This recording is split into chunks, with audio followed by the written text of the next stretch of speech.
Have you built a log cabin quilt? Join me today and let's talk about how you build a log cabin quilt.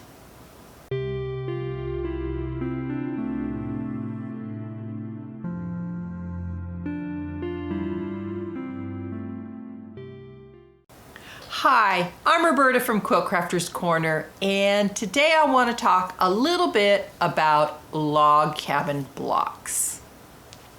Now, if you're new here, thanks for joining me, and if you could please like and subscribe, I would appreciate it. So let's talk a little bit about log cabin blocks. Now, these are very simple, easy blocks to make. And the good thing is you can use up all of your scrap strips because that's how you do this. So this is an interesting block. It's got an interesting history. It originally started with a red square in the center, and then you just added the strips around the outside. The red square represents the hearth of a fireplace in the log cabin. So that's why originally they were all red, but now you can make them any color you like. I've made several log cabin quilts, and they always turn out so interesting. There's many different ways to build a log cabin block. So let's look at the simplest way, and then we will go from there. Join me at my cutting table, and I will show you how. In the meantime, leave me a comment. Have you made a log cabin quilt? I'd love to know. All right, here we are at my cutting table, and let's start with our center square. Now our center square starts, like I said, with a 1 3/4 by 1 3/4 square, and everything gets built off of this center square. Now, it's a really easy thing to do. You just got to remember to go clockwise. You're just going to build around this center square. So as you can see, I've done a few here, and here's my center square, and then I'm going to start adding strips at 1 1/2. Now this is a 1 1/2 strip, and then this is, and the next one will be, and so on. So here we have, I just sewed these all down, and then I sewed my next one down. So there's my square. So let me show you how the next one goes on. Here's my strip, and this is also a 1 1/2 inch strip. And now I want this to go here. I want this to be on this side. So I can either put it there like that, or I can flip it and put it there. So there's my squares. Now, if you do this on a strip of fabric, I recommend that you give yourself some distance in here, because when you go to cut this, you've got to straighten this edge up, and you have to be careful. So give yourself a little bit of room so that you get a nice square cut when you put that on. And then this one, and so on. And then you just go down the length of the strip.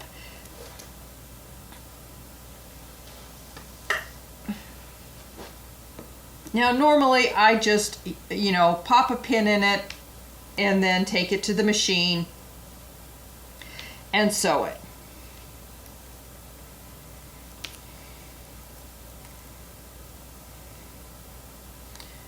So now this is ready to be sewn. Then once I get these all sewn, I will take it to the iron, and from this direction I will press my material that way. You always want your seams to go to the fabric you just sewn on. That way it gives you this nice center here, and everything is going out away from the center block. This particular pattern is called French Garden. And the reason why it's called that is because you can take these blocks and make them and put them in many different layouts to get many different looks. And usually this is done with florals and patterns to give you that nice garden look. And it's a really spectacular quilt. As you can see here on the screen, this is the one that I finished out of these materials. And it's got those nice streaks of blue, and notice how the pink is the accent, and it just looks like this rail fence going up through the pattern itself. Very, very nice touch to this simple, easy log cabin, and this can be done with fat quarters. Actually, I think the outer edges need to be a little bit bigger than a fat quarter, but all of these all your other colors are a fat quarter or less, because you can see I've got leftover fabric here from the quilt itself. This is an easy pattern to do. This is also a very good beginner pattern. Okay, the next one I've done, and this one is called a GNC. And as you can see just from looking at it, let's see, how does this go? I think this one goes this way. But this one has this nice Greek key effect. You can see it starts in the middle and it goes out, and you've got the two colors and it kind of just spirals out. Now this is a really pretty quilt put together. And once again, this starts out with, I believe these are all 1.5 inch strips. Yes, these are all 1.5 inch strips. These were all done with 1.5 inch. They started even the centers with 1.5 inch. In order to get this spiraling effect, they had to be equal in size. So, and this is a very lovely quilt. You've got a great deal of negative space that you could do some nice fancy quilting in, but the pattern itself is just a really lovely, relaxing pattern, and it's a very simple thing to do. Other than making over 200 of these, I think it's closer to 300 of these squares, but that was for a twin size quilt. This is a very easy thing to do, and I just varied my colors with the blues and the greens and the teals in order to get that sea effect, that look of the ocean, and it's really quite a pretty quilt. So that was the Aegean Sea.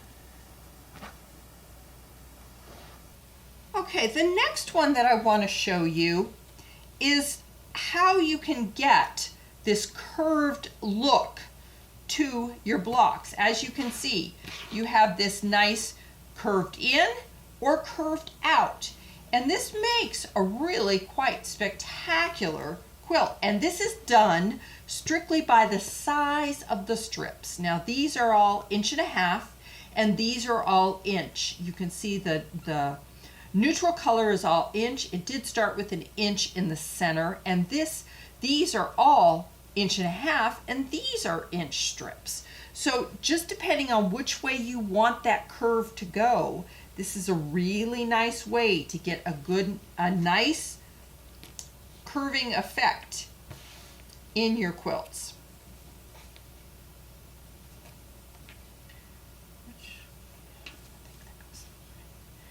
So as you can see, this is going to be, I think that one goes there, that one goes there, and this one goes here. This is going to be a seahorse when it's done. And the idea is to make blocks like this size with this curved pattern in it to give you that nice seahorse effect. This is going to be a really stunning quilt when I get it done. Once again, these are just 1 inch and 1.5 inch strips to give you those curves in order to make those curves go a different way. Now these, you can do a lot of with these. If you wanted to take all of these, the thicker ones, look at what you get a nice round effect with that. There's a lot of things that can be done with these, just the way they are. There's this, you can make you can get the nice effect that way. There's, you can get a zigzag going through there. There's a lot of things that you can do with these blocks with those curves in it. So something something to do with those thinner strips, you know, especially if you have some negative space inch strips. Well, even these are inch strips, so a lot of things that you can do with those. Now the last one that I have for you is these lovely diamond effects, and these are all done the same way. They start out with the 60-degree diamond in the center, and then I just start adding strips to it. And then what you do is you trim off using a 60-degree ruler. This happens to be one. You can use a regular straight edge with or a straight ruler if you have a 60-degree mark on it. Whatever's easiest and best for you to use, just use what you have. And then that's the start. And then now there's two ways that you can continue with this pattern. You can either continue like I did with the Aegean Sea, or you can do like I did with the French Garden, where you can just put on two at a time. I started here, I added this one, and then I added this one. Then I added my next color, and then my next color. So it just depends on the look that you're after and where you want to go with this. Now this is going to be all done on, these are all going to be set on point.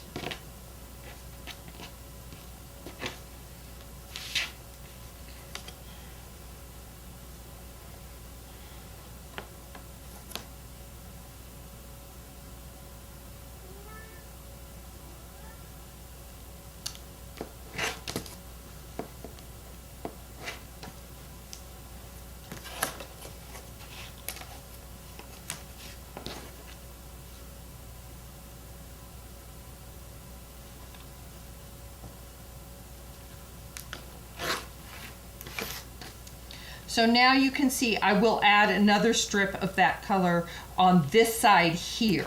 It will be put on that side. So I will have another strip of that color here, and then I'll just keep building and adding to it. So this is going to be an interesting pattern once I get it finished. Okay. So now I have just demonstrated to you 4 different ways that you can build log cabin blocks to use up those strips, or even just use up fabric. You can cut your own strips. Just remember, cut them on the length of the length of grain, not the width of grain, not from selvage to selvage, but along that selvage.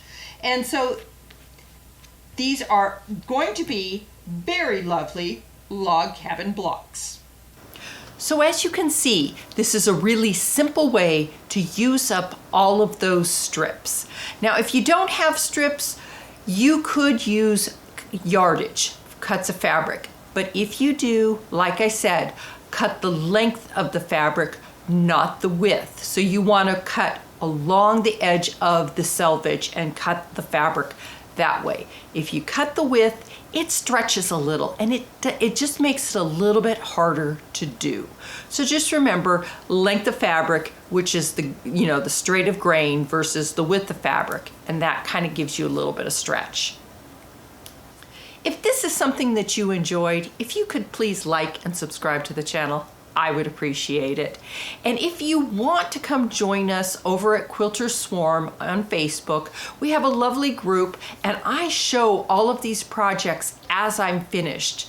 This is the only place that I really have where I can show you the projects that I've finished or that I've been working on. So come join us over at Quilters Swarm on Facebook. We would love to have you. So I want to thank everybody for watching, especially if you made it this far. I appreciate it. And until next time, keep quilting.